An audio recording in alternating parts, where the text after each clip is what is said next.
Right, boys and girls. This is just going to be like a preloaded conversation that I've had with a whole bunch of athletes over the last close to 20 years of working in gyms and weight rooms. And essentially, some people just want to get bigger because they're into bodybuilding and they want to just fill out and bulk up or whatever it is. But some competitive athletes will actually be served. It's to their advantage to add on some size and to mature their bodies a little bit. That can take time, and the sooner you start having some good habits and approaching it the right way, the sooner you get your results. So this is a little bit of a bodybuilding approach, but also we're going to talk about how maybe athletes can do it in a wiser way so that they can stay competitive and not just be training for the wrong sport. So again, this is just something, several conversations that when an athlete brings this up to me, I want to tell them all these things and I just don't have time. So stick around and check it out.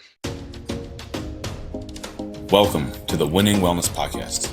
I'm your host, Mitch Schwartzman. I'm a family man, a coach, a wannabe athlete. After earning 3 master's degrees and countless certifications, I've decided that podcasting is how I'm going to continue my education in all things wellness, longevity, and performance. Join me to learn along. All right. So for me, I started out as a baby and I was the youngest of my family of 4. So I'm the youngest of 4 siblings. And they say that your younger siblings, there's like a little switch that gets flipped in our brains where we start to focus on size and like the grandeur of things. And that is who is more prone to maybe being obsessed with the weight room would be the younger brothers, is because we know what it's like to lose all the time and to be weaker and smaller. And so there's just something on our brain that just goes like and dials in and overloads on that. So there's me as a young, fairly well haired hair on my head as a at least as a toddler and a teenager. Um, so I once was small, and I grew up and I got obsessed with size. So some fun pictures here is me in the bottom there. That's me working with the St. Louis Rams, spending time with all these large multimillionaire athletes. It just kind of changes your perspective on things. And I was already very into bodybuilding and fitness and things like that. And I had that opportunity and just spending time around all those big men. I was able to see firsthand that some of these guys became basically rich because they were big and strong. And on top of all the other benefits that come from it, I just thought that was a great thing. Also have pictures of me on the right. That's Louis Simmons. He's passed now, but he ran a gym called West Side Barbell that had the strongest athletes on the planet. Powerlifters that were stronger than everybody else. In the middle there is me and Phil Heath, and he was a multi-Mr. Olympia bodybuilding champion. And on the left there is Diamond Dallas Page, somebody who was made money and had a career out of being a big physical body. So I thought I'd just throw some pictures on here with me and some of my kind of favorite in my mind, who are some of the biggest people that I've been around and met. And so those are just some ideas that I had that I wanted to share. And once you've been around those big people, um, you just realize that not only is being a little bit bigger helpful for maybe the kid down the street who's playing freshman or JV sports or whatever it is, but there's some people that they take it and they take it to the next level and the next level after that, and then it becomes a part of the way of their way of life, and even puts money in their pockets and food on their table, if you will. And I did okay. Kind of packing on some size there, so I threw on some pictures of myself. Definitely not, I'm not bragging about these photos. There's a lot left to be desired as far as being lean or being just even bigger. At 6 foot, at about 250 pounds, that's large. That's really big to a lot of people. And to other populations, that's a little baby. I mean, again, spending time around those NFL players, this is just, there's so many men on those in that arena that are just far larger than that and more athletic and leaner. And the same thing for bodybuilding. this is the kind of athlete that I want to warn you guys against is that it was cool. It's fun to be big and strong like that. However, um, my athletes, you wouldn't be very functional with the training and the approach that I was taking on. And also, if you're just looking to look good, I was okay. I was kind of lean, but I definitely could have been quite a bit leaner. So these are not photos to brag, more to show my. I'm not ashamed, but to show that this isn't all about that what I did, everybody else should do. It's more like a reflection of, hey, I packed on some size and I got up to 250 pounds. And so I know what it takes to get to that. Um, but I'm not saying that I did it awesome. I'm not saying that I was a great polished result. There's some mistakes along the way, so I'm going to talk about that as well. I'm not just talking about how I did it right and how I was successful. There's a lot of things that I would do over again and do differently if I could. Hey, the first thing that I talk to a lot of my young athletes about, young, mostly college age, some teenage, a lot of my, I'm going to talk about young men a lot because that's the great it's not even close that's the majority of athletes that I have these conversations with. But ladies, don't tune me out because I have female athletes who need to hear this stuff as well.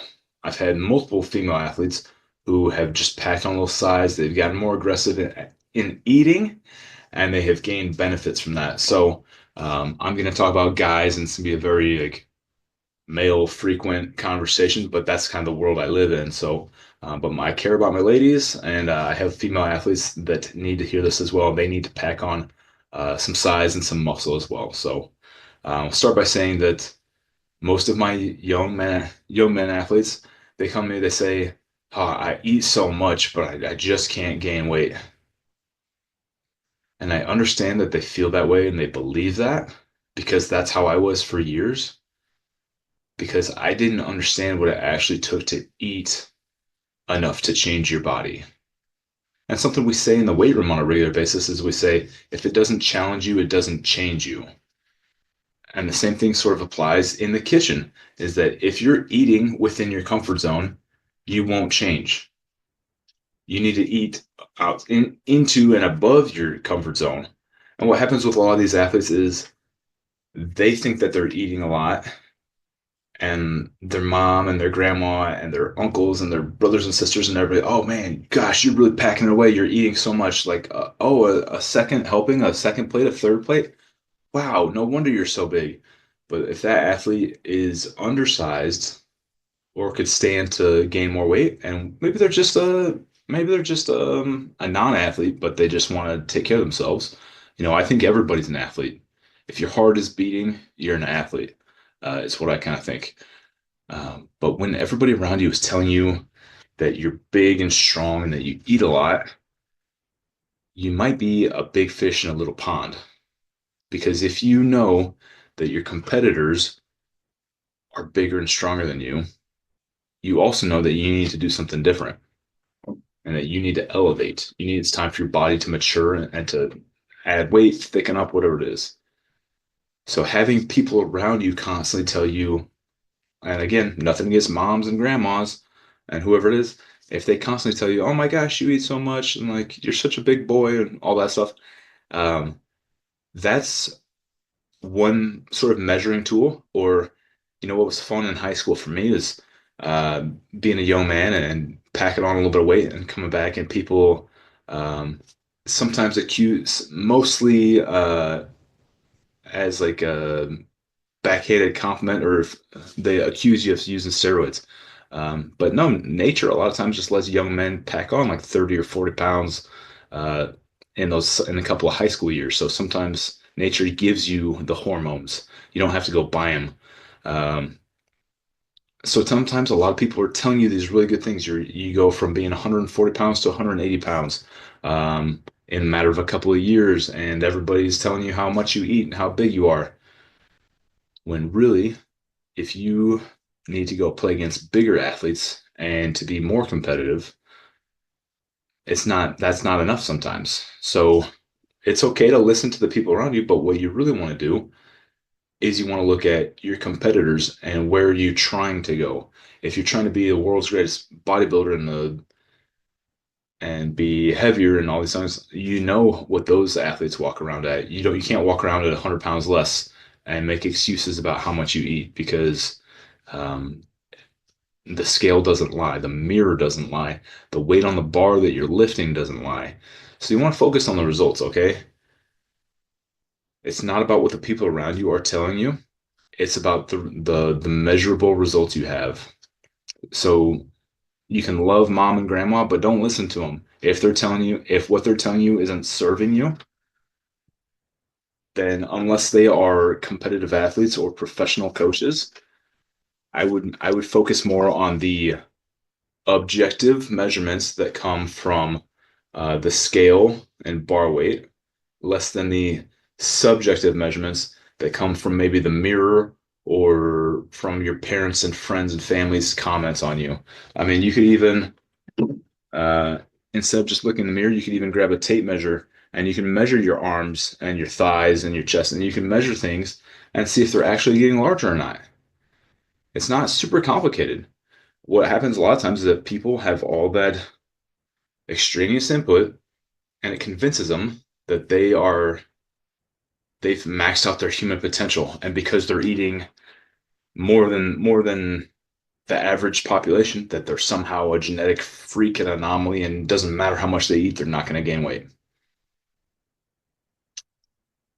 Mm, you know, the if you look out in the world, there are athletes with giant muscles that are walking around. There's also people with uh, morbid obesity, and they've eaten so much that they've gained weight. And to think that you're somebody who's just not going to gain weight, I understand it because I was a young man who was struggling to gain weight. Um, I understand that it feels that way, but that's hardly anybody on the planet is really truly that way. So it's probably not you. Some of the things you can do, you can take pictures, you know, take pump yourself up or do some poses and things like that, and then maybe wear like the same t-shirt or the same tank top or whatever it is, and then do the same thing again in a couple months, and you can compare. But you should have multiple sources of measurement, and that way you get it's just a scientific process. You're making observations, you're making adjustments, you're trying to incite a certain result, right? And then you also have um, skin calipers. So you can measure your own body fat to kind of check out, see how you're doing. Sometimes, and I did this too, there was times that I got up to into the 250s and I felt like Superman, but I did not look very good. I was thrilled with how big my arms were. My t-shirts, the sleeves on all my shirts were like bursting at the seams almost. Um, and then one day I looked in the mirror and I thought, huh, I kind of remember I used to have like visible abs, and that's kind of gone away. So, but sometimes when you're chasing goals, things like that happen. That's okay. So maybe some skin calipers, not too expensive of a product. Um, you might be able to go out somewhere and get a DEXA scan or some like a bioelectrical impedance. There's a typo there. Don't hold that over me. But yeah, there's these scanners that send a little electrical current through you, and they're pretty consistent and they're pretty reliable. So if you're getting on there and you don't like what you see, it might be time to make some adjustments. And again, one thing that is sometimes debated is the theory of calories in versus calories out. Um, no, I don't think that all calories are created equal. I, I definitely don't think that. There's a whole lot of inflammatory responses that come from eating certain foods and certain people eating certain foods. I do not think that you're going to get the same results eating steak and avocado as you do versus eating um, cake cake and ice cream. Um, but there's a few reasons why calories in versus calories out is going to be a little bit I'll say vilified or like mistake, why it might seem like it's not working out. So if you're that athlete and you swear, I've been eating so much, I'm eating everything they told me, I'm eating as much as I can, and I'm not gaining weight. Here's why maybe you're struggling.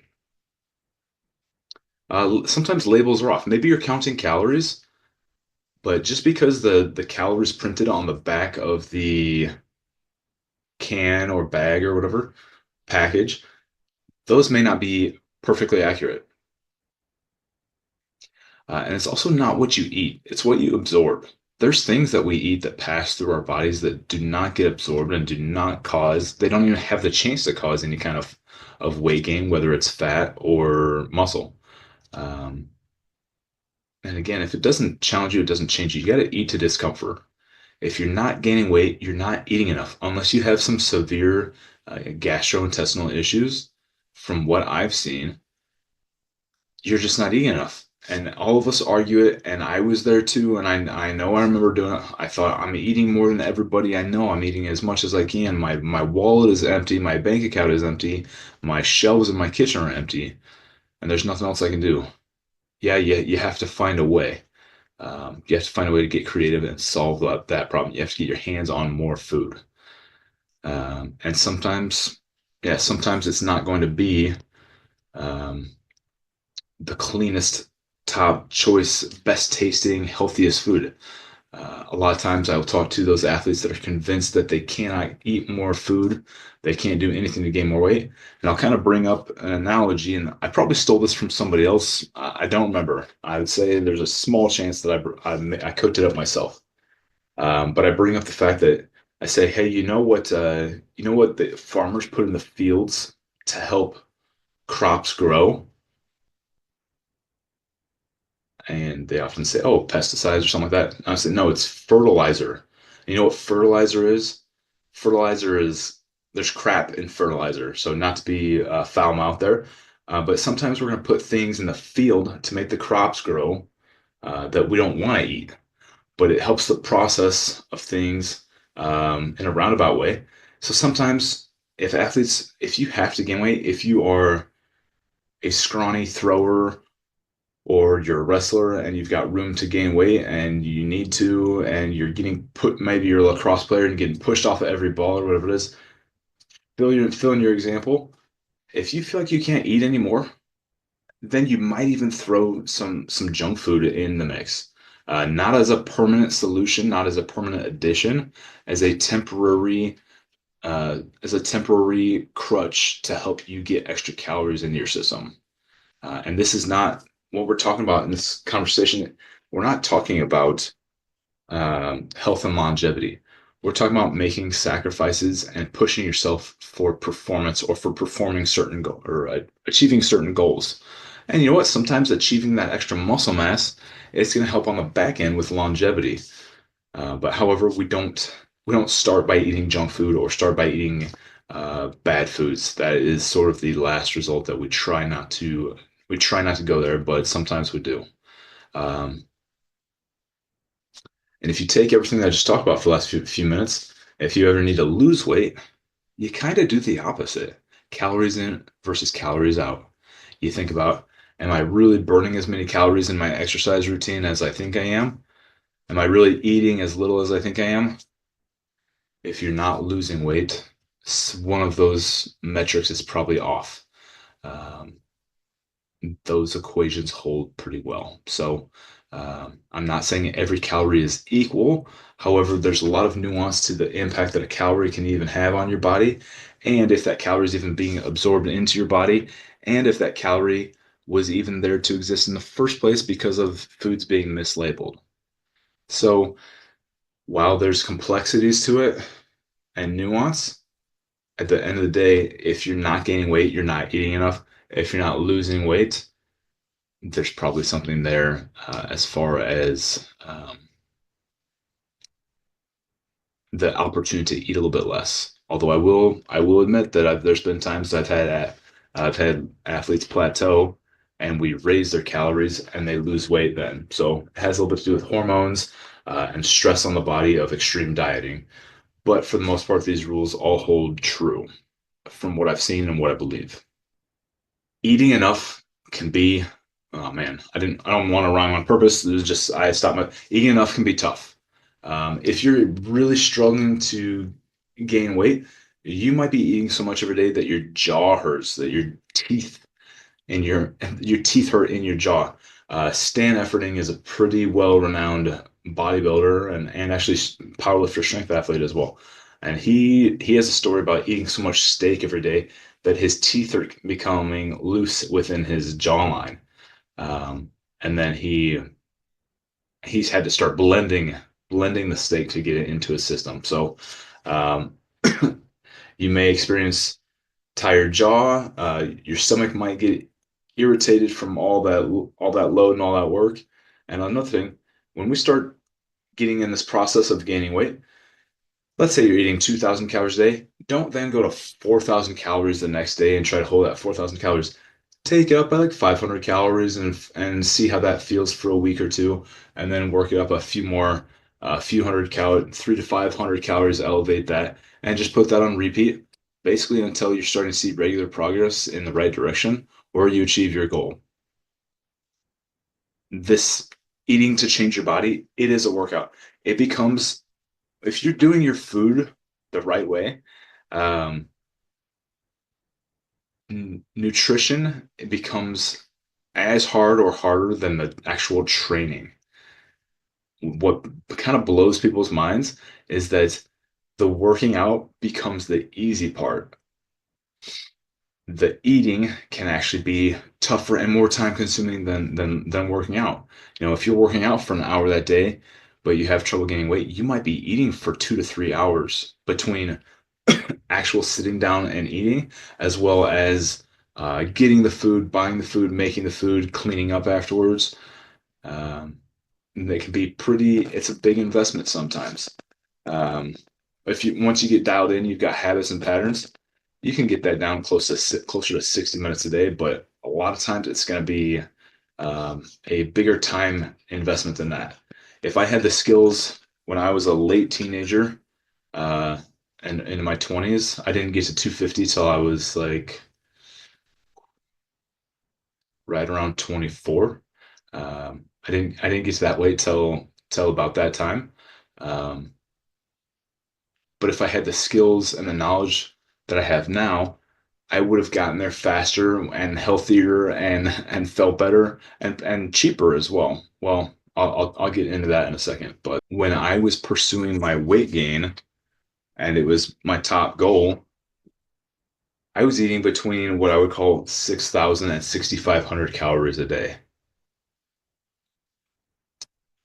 The way that I was able to pull that off as a young strength coach making very little money, my resources were low.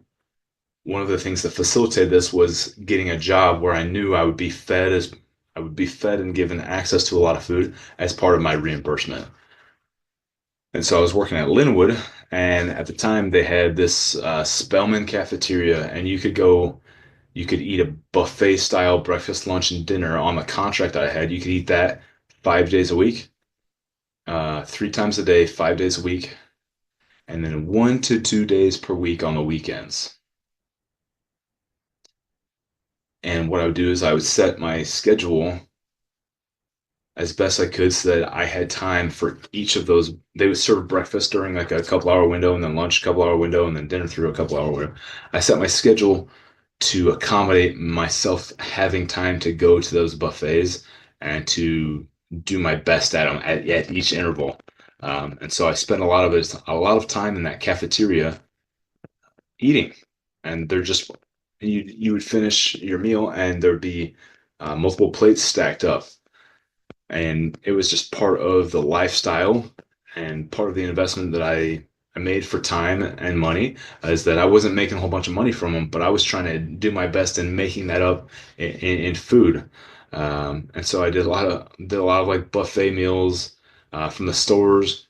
If I knew if I practiced a little bit more logic, I would have learned how to cook a little bit more, and I would have done a better job of identifying the foods and things like that. But there's just certain things that you don't know, and it takes you a long time to stack all these skills and all this knowledge. But I did a lot of buffets at the Linwood Spellman cafeteria. And then I did a lot of like, I'd go to the store and buy these frozen burritos where they put like 24 of these frozen burritos in there. And I'd buy cans of tuna too. And I would just, um, occasionally I was doing things like tilapia and chickpeas. And what I would do is I saw somebody online is that they say, oh, the tilapia, you can just boil it right in the bag, in the little plastic bag. I wouldn't do that now because I'm a little bit more aware of like microplastics. Um, so I would just take those tilapias out and I would just boil them in the bag. And then it made it so easy. And then chickpeas, what I did one day is I kind of went through the aisle over at Schnucks and I'd take, okay, black beans and I'd look at all the macronutrients on it.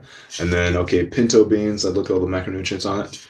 And then I found chickpeas, and or garbanzo beans. I guess they have the same name or two names. And I look at that and I'm like, oh, okay, for to the penny, I get more protein in chickpeas.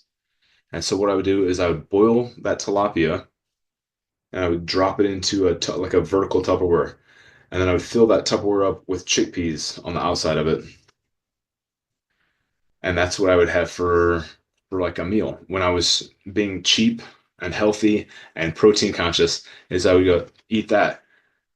But I would go, I'd be at work and I would walk off like to be by myself and eat it because it was so gross and I was already so full from other foods.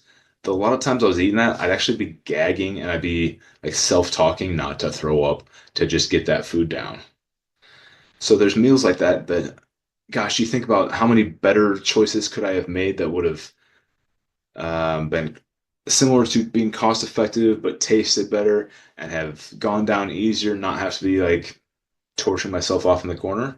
Um, so that was a meal that I did that I really wouldn't recommend. And then another one I had, I at the time I liked this quite a bit.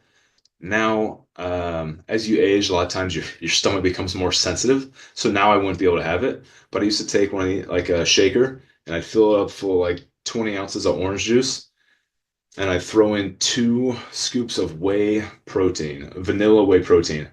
And so it was protein and OJ, orange juice. So protein and OJ, and I called it the protege.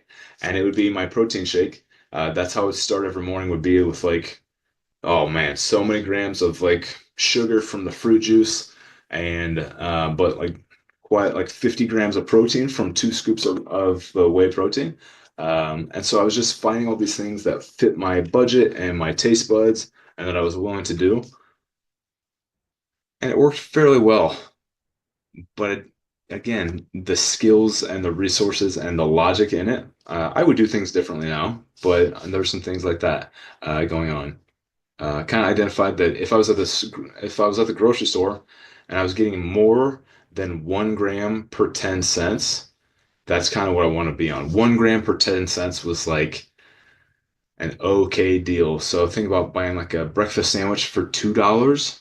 If you only get 20 grams of protein, you're doing like okay. You want to find something that's a little bit more advanced. So a can of tuna was 99 cents and I'd get 20 grams of protein out of that. And so those were some of my favorite go-tos, right? And other things, yeah, just like your lifestyle. I was living at home. I lived at home till I was 26. Part of that's not all about the nutrition and spending money on food. That's also a part of the strength coach lifestyle and doing a lot of free paid on internships. That's a conversation for another time. But you know what? You might not be able to eat all of your food that you need to eat and buy the new car and go out for to nice restaurants and things like that.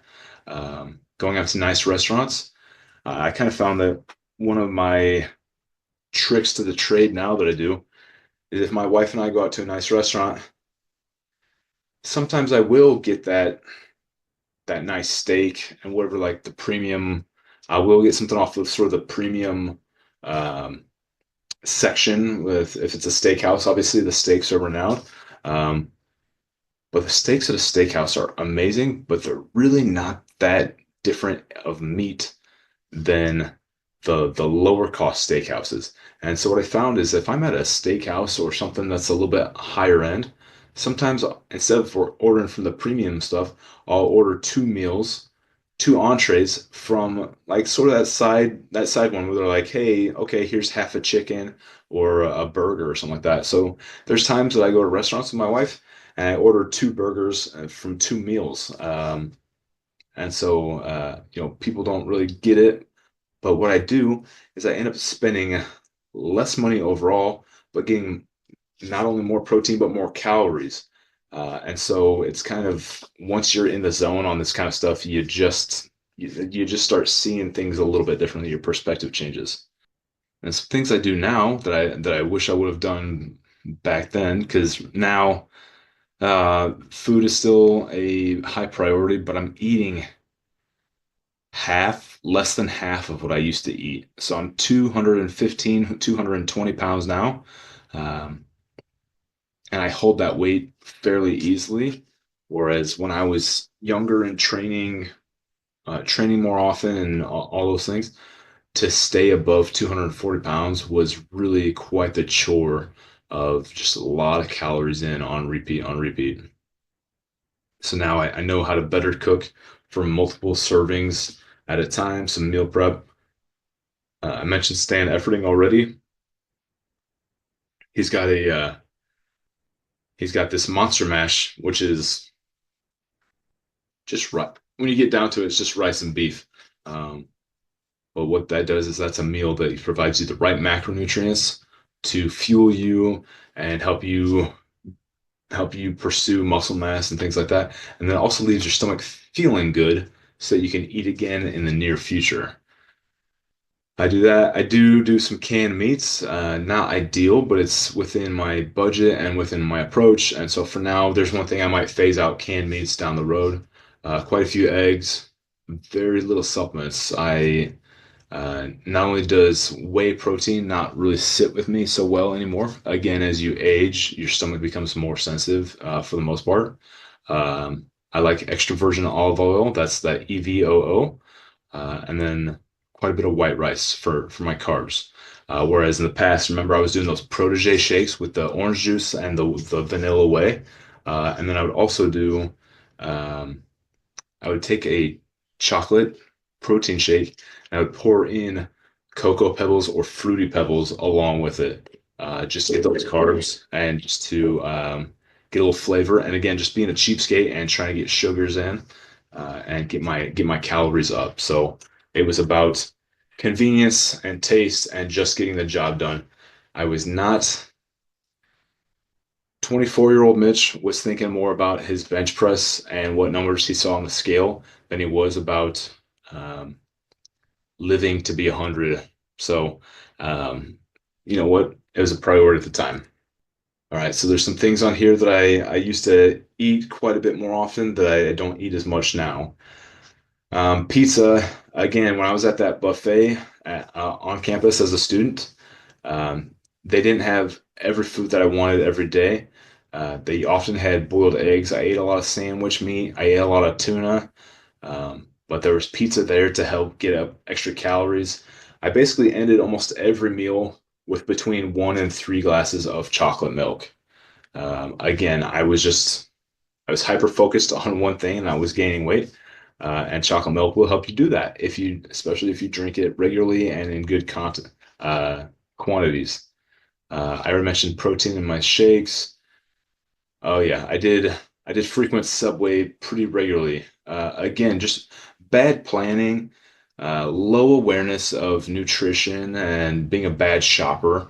With a little bit more preparation, yeah, Subway's cheap, but I mean, even Subway, you could beat it out by going to the store and getting your own deli meat and your own bread. So, um, or just buy a rotisserie. I wish I would have done that more. I wish I would have been just instead of going out to a restaurant, just go to the store and grab a rotisserie chicken and just take that thing to the house. Um, so yeah, just little choices like that. The protege was my orange juice and protein concoction. This is one that people don't really believe me. Um, there's something really off about it, but I promise you It's not bad at all. If you like peanut butter and jelly sandwiches, try PB and jam or PB and jelly and ham and turkey. You just throw lunch meat on that bad boy. And you still get the flavors from your peanut butter and jellies, and then you realize that the lunch meat doesn't really have that much flavor to it. The texture's not even that bad either, because if you go heavy on peanut butter, you just kind of that peanut butter just kind of sticks to everything. But believe me, if you are just desperately trying to cram in more protein or more calories, throw some lunch meat on your PB and jelly sandwiches. I promise you, it is a really uh, low hanging fruit. It goes down pretty smooth. Um, I did eat a lot of burritos, and I was going through ketchup pretty quickly as well. And Monster Mash. I wish I was doing more Monster Mash back in the day. You get a rice cooker, and it'll just take care of your rice for you. It makes life super easy.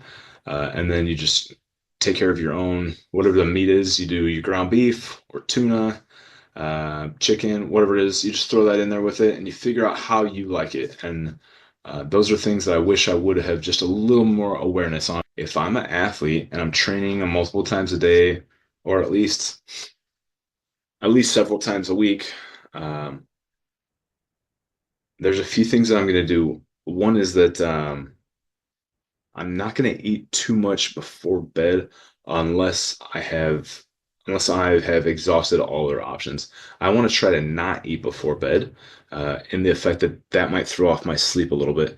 Now, the younger you are, the better sleeper you are, and the better your digestive tract works.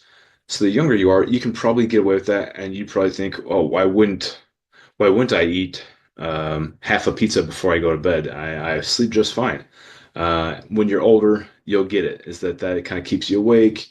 Your stomach might be busy digesting, and you can't sleep or whatever. So before bed eating, you save that for when you're a little bit on the desperate side. Try to avoid it. Having a big breakfast, if your stomach can handle it, having a big breakfast is a good idea. And then you want to time things around your lift and around your training. Going into your lift with a little bit of protein in your system already is not a bad idea. Same thing for carbs. Some carbs and some protein before you lift, great idea. Maybe some carbs while you lift, like a little bit of fruit, something light like that. If you're in the habit of drinking any kind of Gatorade or any other products, um, that's a decent time to take in some sugary products. You want to take in your sugars closer to your training session. And then post lift, for years, I was told by authority figures and those in the know that what you want to do after a lift is just shove food in your face and that all your muscles are in the perfect state to vacuum up all that nutrition and utilize it. That's kind of true, but what also happens is you distract blood from your muscles when you take food in. Your blood, instead of sitting in whatever muscle was just traumatized in the training, your blood is redirected or rerouted to your stomach to deal with the food. And so you either get a decrease in blood in your muscles, or you get poorly digested food because blood didn't go to your stomach. So it's kind of a tricky situation. So just understand that you might be fine waiting a little bit longer after a lift before getting that food in your body. And if you want to hear maybe a little bit more about that, oh, I guess my other comments would be that yeah, I used to literally like finish a set, still be sweating or kind of huffing and puffing or whatever, make my way over to the water fountain. I'd have a shaker with powder in it already, make my way over to the water fountain, fill it up, and start shaking it. And I'd be drinking it like before I even recovered like my breath or was like out of the gym. And so I was getting that nutrition in my system within within just a couple minutes. And in retrospect, giving some more time for my body to let the blood be in the muscles that I had just trained, that might have really done me some favors. And if you want to hear more about maybe eating at the right time, I talk about it a little bit in a podcast with TJ O'Connor. There's a guy on Instagram called Landon Reading. He does his handle is Muscle After 30.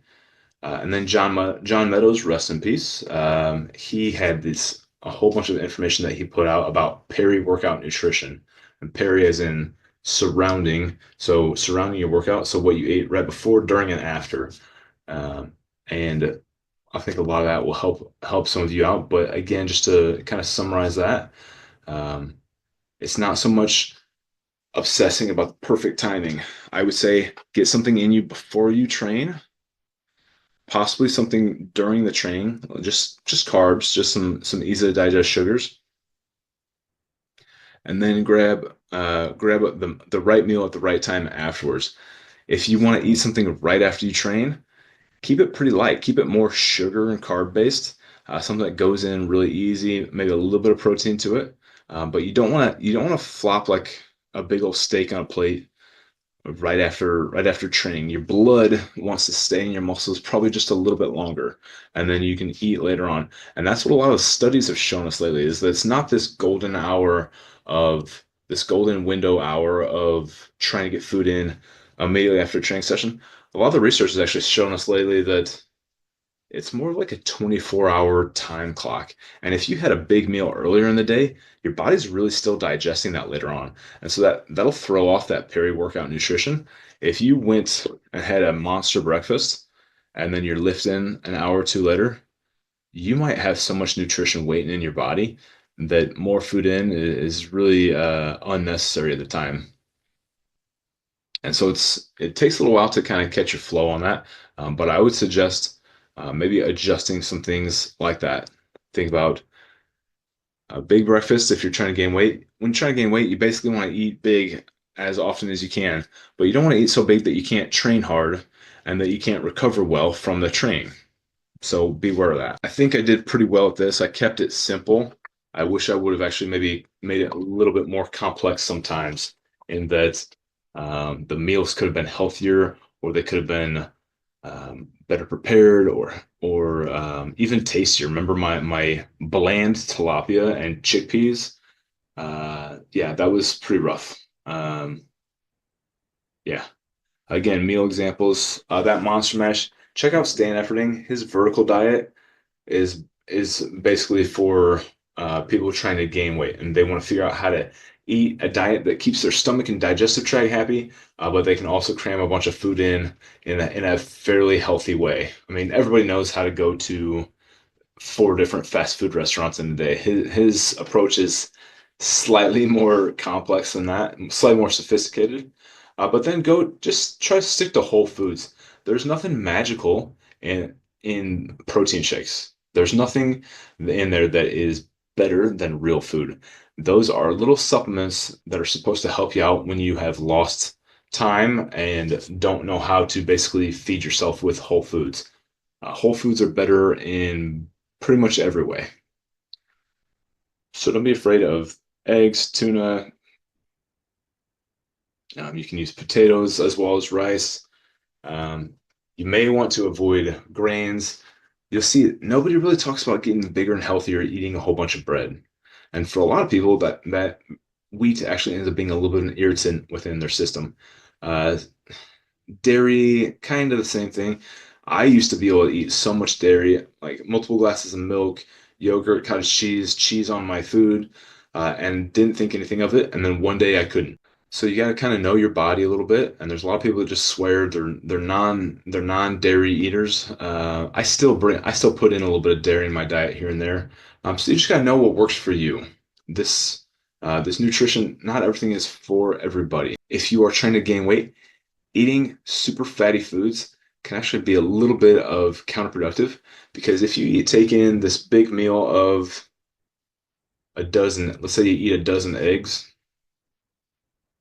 there's so much fat in there that you might have trouble getting hungry again in time to get your calories in for the day, is that you might be missing out.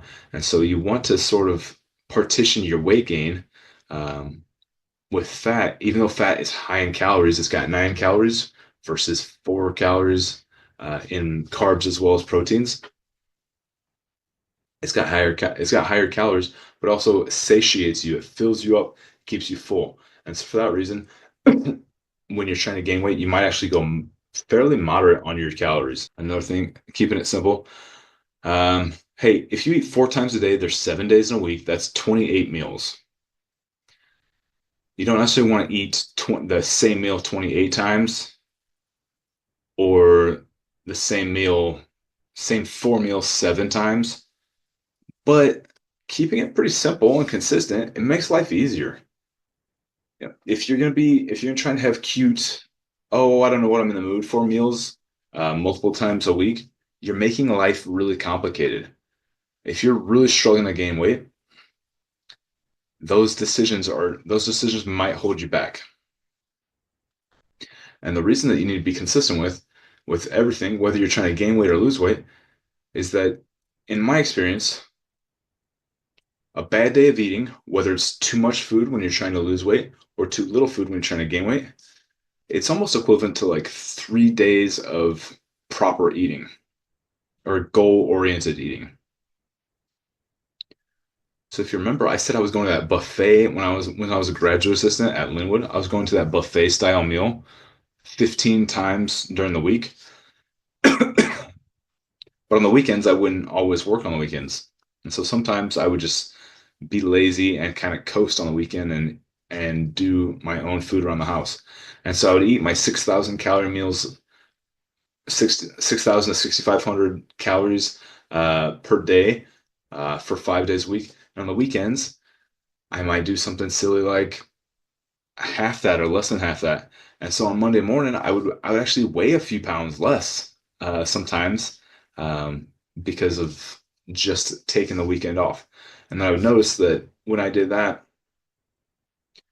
I would have to do a reset. I was end up treading water instead of getting better, instead of achieving my goals. And the same thing for when people are trying to lose weight is that through observation, I've seen that they are one pig out session or one day of just enjoying themselves.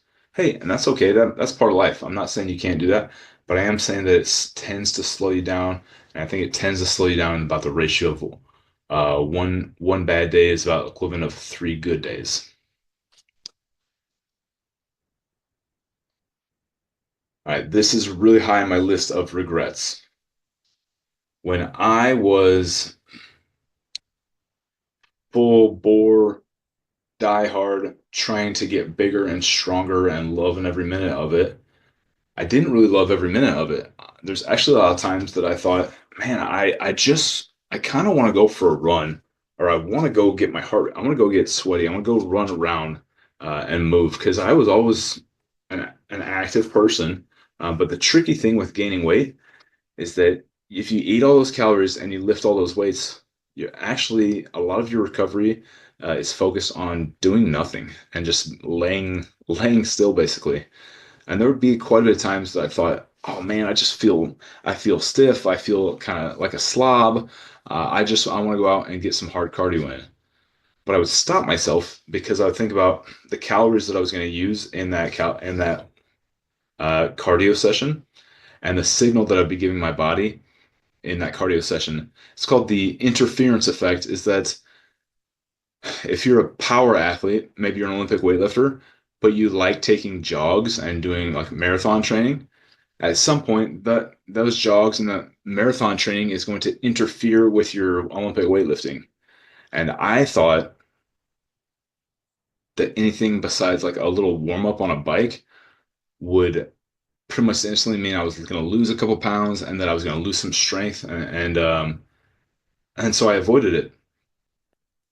And I really wish I would have played around with a little bit more cardio. I think it would have done several things. I think it would have helped me feel better. I think it would have improved my conditioning. And with improved conditioning, you can then lift harder. You also recover better. And so I think I missed like a key component in that whole in like multiple years of training and eating is that I was just I only knew how to do one thing and I missed I was too scared to do the other stuff because I didn't know that other people were getting away with it. And so I didn't know that interference effect would have probably allowed me to do some quite a bit more cardio than I was doing. Um, and also that a hard cardio session can be well on well under 1,000 calorie impact. So for me, that would have been detrimental. However, I would have been able to do multiple hard cardios per week, and the benefits of it probably would have helped me excel more overall. So a little bit of activity, even if it was like yoga sessions or taking more walks, um, those were missed opportunities to be a healthier person. And I think ultimately that's why I backed out of my pursuit of just getting as big and as strong as I could, is that my health started to slip away. I wasn't happy with it. I'll talk more about it in a little bit here. If I could go back and talk to like teenage Mitch, I would teach him all about sleep. If I only had a few minutes to talk to a younger version of myself, begging him and educating him on the importance of sleep is probably what I would talk to him about. Maybe I'd give him a couple of stock tips as well. But sleep is really what I would talk about because I was training hard. I was eating, room for improvement on my eating, but my sleep, I would say, was so terrible. But sleep, the reason you want to sleep is it's going to optimize your hormones. Instead of paying for steroids or going out and getting some exogenous testosterone, if you get good sleep, you will actually produce more or enough of your own testosterone and human growth hormone. It refreshes your central nervous system. That means you get to train harder the next time you train. It burns fat. That means you stay leaner just from sleeping. And if I just had a moment to talk to young Mitch, I would say, hey, make your sleeping environment cool, 65 to 69 degrees. Keep it quiet. Be consistent with what you do before bed. Make it dark. Maybe just a t-shirt over the eyes or an eye mask. Read before bed. I was always reading, but a lot of times I would put my book down and then turn a TV on and try to fall asleep to movies instead. Whereas read that book until you get like a little sleep dip, and then just close your book and just go to sleep. And then I would definitely try to rework the eat right, sleep tight, and eat wrong up all night long. Because there was when I was younger, I could eat whatever I want and go to sleep. But then there was times that I would keep eating late in the night in the mindset of getting bigger, and my sleep quality just sort of bonked a little bit. This one's a little odd, but I just swear by it, and I've heard other people kind of come across the same tool set or kind of stumble across it. I am educated in mental health and psychology a little to a degree. So the tool, I guess, would be called the self-fulfilling prophecy. But what I would do when I was trying to gain weight is I would look at that scale, I would see whatever number it was, and I would visualize another 10 pounds on top of that. And I would hold that number in my mind on a regular basis. And when I did a good job of holding that number in mind, I think something just bled down into my subconscious, and I would start to take actions that would help satisfy that. And so I think I always had an easier time gaining weight and losing weight because I had that visualization. It wasn't just a goal, it was kind of something I would just start to believe that that's what I'm going to weigh the next time I get on the scale.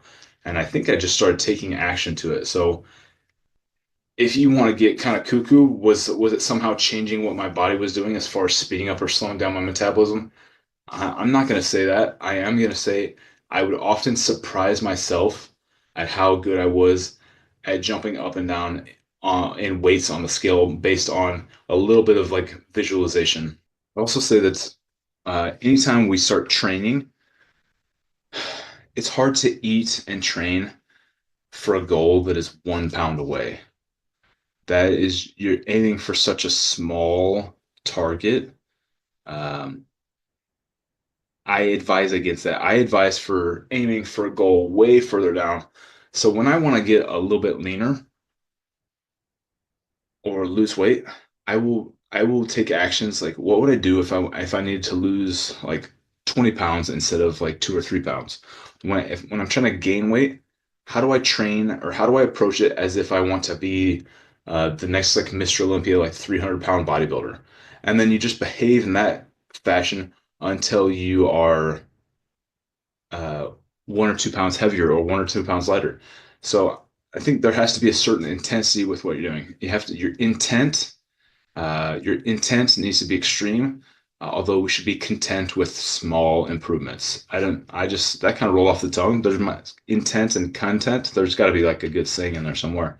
Um, but yeah, when you go lift or train or run or you're in the kitchen, your intentions should be grand, but in reality, we're going to have small baby steps along the way. Even the best in the world, those guys and gals, they made small steps to get to be extreme. So just keep that, you have your mind right. Okay, there's the visualization part of it, but I also want you to be realistic and that things don't happen overnight. It's small steps along the way to those bigger goals. How to train to gain weight. That is a super long conversation. Um, I'm going to touch on it a little bit momentarily. But what I want you all to realize is that if you've made it this far, if you're listening now, on my YouTube channel, I put in class periods for content for training, for exercise science classes. And so I literally have hours of conversation on my YouTube channel where I talk about the scientific approach for training that has logic and you're using tables and resources and you can defend what you're doing and all these other things. On the other side of that, not everybody who's being successful in the weight room needs to take this uh, highly educated and highly logistic approach to it. What's probably really going to work is that they listen to their body a little bit, they train really hard, and they get good at eating and recovering. So I'm going to try and summarize uh, quite a bit of knowledge into some very simple thoughts here. So when you're trying to get bigger, what you're really trying to do is you're trying to incite muscular hypertrophy. And hypertrophy comes in two different forms. One is myofibrillar, and that's when the actual muscle fibers in your body they thicken up a little bit with some additional little strands in there. There's actually more tissue that's accumulated, and the way that there's something enough stress, there's a release of these. They're called satellite cells, and then they help grow additional protein down through the muscles. And a lot of that is going to come through high intensity, heavy lifting, and creating a lot of slow stress on the body. And conversely, there's sarcoplasmic hypertrophy. That's going to occur when the body is put into toxic state where we're doing high reps and we're getting some kind of pump going on, and the muscle is being filled from within with fluids and nutrients, and the muscle learns how to hold additional nutrients for upcoming workouts. Is that it's prepared, it sort of becomes like a filled up pantry that is ready for the next traumatic event, right? Um, but both of those, there's a gray scale of that. Okay, if I lift something really heavy one time, that strength work, is that really gonna make me that much bigger? It might make you a little bit bigger. If I lift something light and do a whole bunch of reps and create a burn in my muscles, is it really gonna make it stronger or bigger? Yeah, it's probably gonna have a little bit of an impact. So what you're probably gonna want to do is you're going to train really heavy sometimes and moderate to light weights sometimes. And when I say light, you're still lifting them until you're kind of exhausted or until your muscles are kind of begging for mercy. So we don't actually lift light. We don't actually lift light. We lift lighter weights in a challenging fashion that will cause muscle trauma and will lead to some improvements, whether that's performance of the ability to lift heavier weights or that's to improve the muscle's ability to hold more nutrients and to be prepped for more challenges down the road. So that's why your nutrition as well as hydration is really important, especially when you're doing more sarcoplasmic type of training, is that you want a lot of fluid in your bloodstream to be prepared to come in and sit within the muscles in a way that you can, yes, you can kind of blend those in the same session. You can blend them in the same week. You can also blend the emphasis of your training over the course of a phase.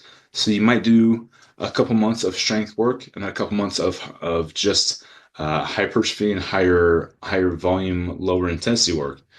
And that way you make your system stronger and then make your system bigger and you go back and forth. And if you're really plateauing, you're really struggling to add on more muscle, what you might do is you might assess, am I strong for my size or am I weak for my size? If I'm strong for my size, then I can make my size bigger. I should focus on hypertrophy. Maybe I should do several phases of hypertrophy on repeat.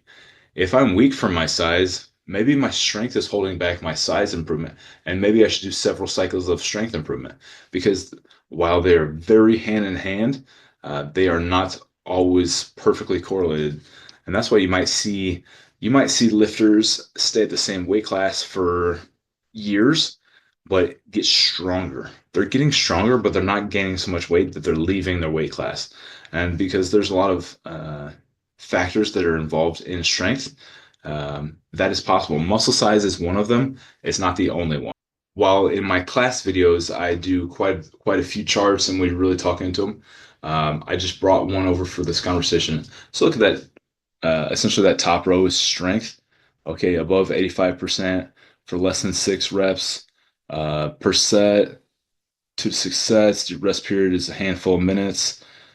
You're going in and you're promoting strength. There's not going to be much of a muscular pump there, and you get tired, but you don't get exhausted, right? And then if you go down a few column or a few rows, you get to hypertrophy.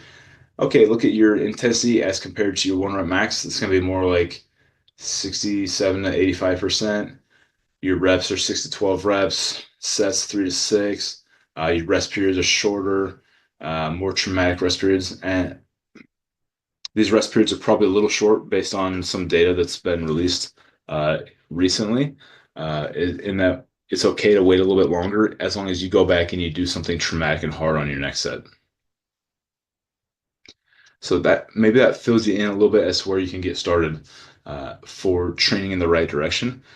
What is a real shame is when people they train for muscular endurance and then they wonder why they aren't getting bigger and stronger, or they train for strength and then they wonder why they aren't getting bigger, is that people aren't achieving their goals because they're training down the wrong pathway. If you want to get bigger, let's see what we're talking about next. Okay. If you want to get bigger, you want progressive, you want to be experiencing like progressive training. So if you did 10 bench presses with 105 pounds last week, you want to try and go for more weight. Or you want to do that same set, take a rest, and then do another set of the same thing. And you just want to figure out how to push your limit a little bit, okay? Progressive overload is how are we progressing and how we're challenging that body and changing its function and its ability. And training the same, it only gets you where you are. What got you here won't get you there. If you want to be a little bit heavier, you have to train in new ways, eat in new ways, and sleep in better ways, right?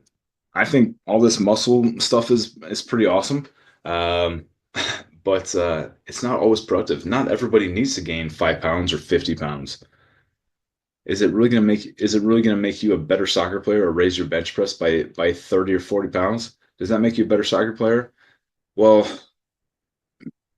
if you're missing practices or even just on your own, if you're doing less touches on the ball per week because you're in the weight room too much, and then you're going out on the field, and maybe you are faster and you're more physically dominant, but then every time you touch the ball, it goes in the wrong direction, then you maybe have your priorities out of whack.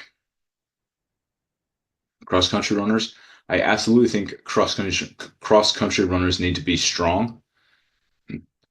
Do they really need to be large? No, muscle is going to absorb oxygen from them. It's going to steal their ability to have awesome endurance. So you want them to have enough muscle to function, but you do not want them to have bulging biceps and bouncing pecs run around through the foothills on their races and things like that. So um, again, for me, I wish I always enjoyed taking runs. Uh, Physically, mentally as well. And when I was in my growth, my get bigger mindset, where I wouldn't allow myself to do cardio, I missed it, and also it wasn't healthy for me. Our most of us are going to die from heart attacks, and to intentionally avoid doing cardio for an extended period of time is really not the end all be all. So just to have some health in there as well, to understand that it's okay to go out and do some cardio, and you're not going to experience some massive interference effect. And then for athletes, yeah, you don't want to get so big that you slow down.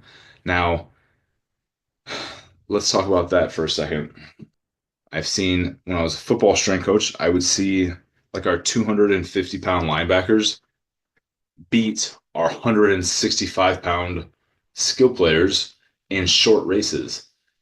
Because in those short races, your first few steps from a standstill to accelerate have more of a strength component to it. And so I would see these 240, 250 pound guys outrun these 160, 100 to 180 pound guys, even though the lighter guys, it was basically their job to be fast. But what they didn't understand is that there's a reason that we wanted to squat them in the weight room is because we wanted to make them stronger so that they could have better acceleration to start their runs. Now, if we were racing for 50 or 60 yards, those lighter guys would take over, they would win. But many, many times I would watch our bigger, stronger, comprehensively fit athletes win the 10 and 20-yard races against the lighter guys. I had female swimmers who would gain weight and get faster.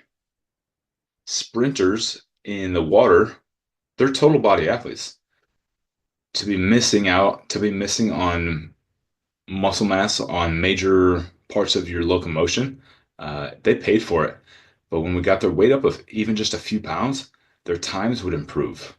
Now, if we did that to distance swimmers, you almost run into the same problem as a cross country runner, is that at some point, the more muscle you have, it's going to absorb oxygen and deplete your ability to perform. But the sprinters, and even if you look on TV now, if you see a lot of those top level sprinters, these guys look tough. They look like some of them look like professional fighters or tight ends. They're tall, their chests are this broad, their shoulders are out to here. They're pretty tough looking. Resource wise, I would encourage anybody to go to this article here. Um, there's a lifter and educator by the name of Dave Tate, and he writes a story about being a strength athlete, being 260 pounds, and he just swears that he cannot gain weight. And he kind of consults with somebody else who was kind of well known for being able to gain weight and lose weight. And he goes in to tell him some tricks of the trade, essentially about how to just jam more calories into your stomach. And it includes some gems like keeping candy bars in your pockets so they heat up a little bit, and then you just shove them in your mouth and just let them melt and kind of get into your stomach. And then another one would be to order a large pizza and to drown it in olive oil, and then you just sit there until you finish that pizza, and that's on top of all the other food you've eaten that day. So um, there's there are too many athletes walking around who think that they can't gain weight, who just need to figure out how to eat a little bit more. So Dave Tate has a funny article there. He's a very successful lifter, pretty good resource for information and anecdotes. Stan Efferding's really well educated. Um, has some great information to share. His vertical diet is something that can keep people's stomachs happy while helping them get more calories in than they ever had before. And then Andy Galpin is a little bit more academic, but also which is a good thing, I think. Maybe you can go in and get exposure to the practitioners of Dave Tate, like a Dave Tate personality. Andy Galpin is a little bit more of a practitioner, and then I'd say Stan Efferding is somewhere in between with his the material that he presents and puts out. So, all right, everybody. Well, I hope that helps you in your journey to gain a little bit of weight. I know that for me, it was a process that took me several years to figure out. as it was a big focus of mine for quite a while.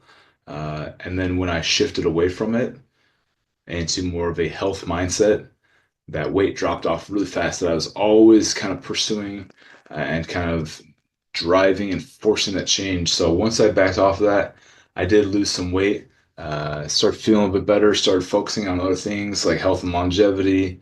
Not that 250, again, not that being 250 pounds is like some kind of massive factor or a really hyper impressive physique. I got into the low 250s and it didn't feel so great.